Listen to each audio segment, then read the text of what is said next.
The fight for economic, racial, and social justice is at the very core of Jobs with Justice's mission. Those were values shared by Reverend James Orange. A civil rights leader, Reverend Orange was a key figure in organizing and leading direct actions across the South in the fight for civil rights and economic justice.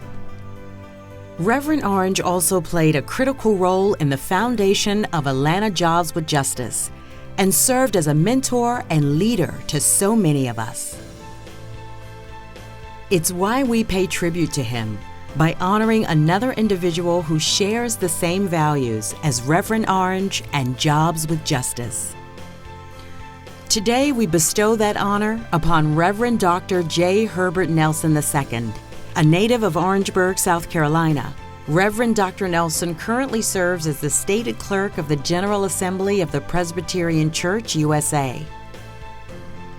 The son, grandson, and nephew of pastors, Reverend Dr. Nelson followed in his family's footsteps, attending seminary and serving 2 congregations in Greensboro, North Carolina, and Memphis, Tennessee.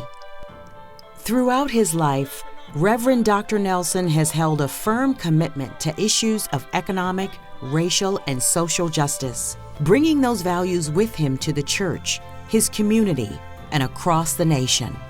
With that commitment in his heart, Reverend Dr. Nelson served as the director of the Presbyterian Church USA's Office of Public Witness in Washington, D.C., serving as a leading voice for the church's public policy information and advocacy, alongside assisting the church in implementing its social justice agenda.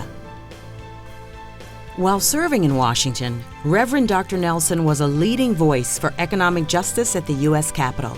He would gather with fellow religious and movement leaders from around the country, urging elected officials to protect the most vulnerable in our communities.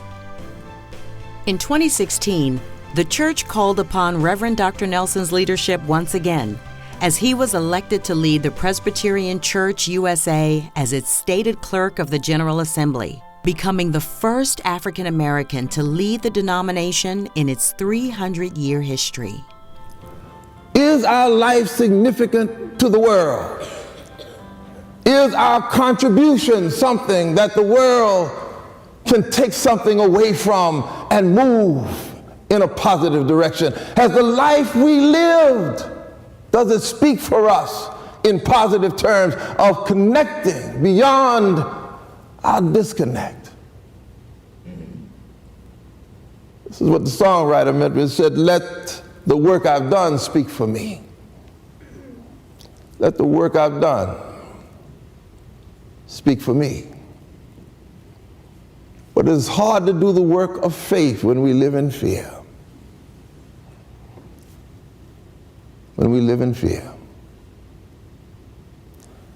And those who are oppositional to our progress, they know that the number one thing to keep us from doing what it is we are called to do in our lives and even in our nation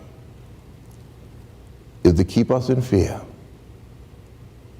is to make us retreat and to step back from the possibilities that God has put before us.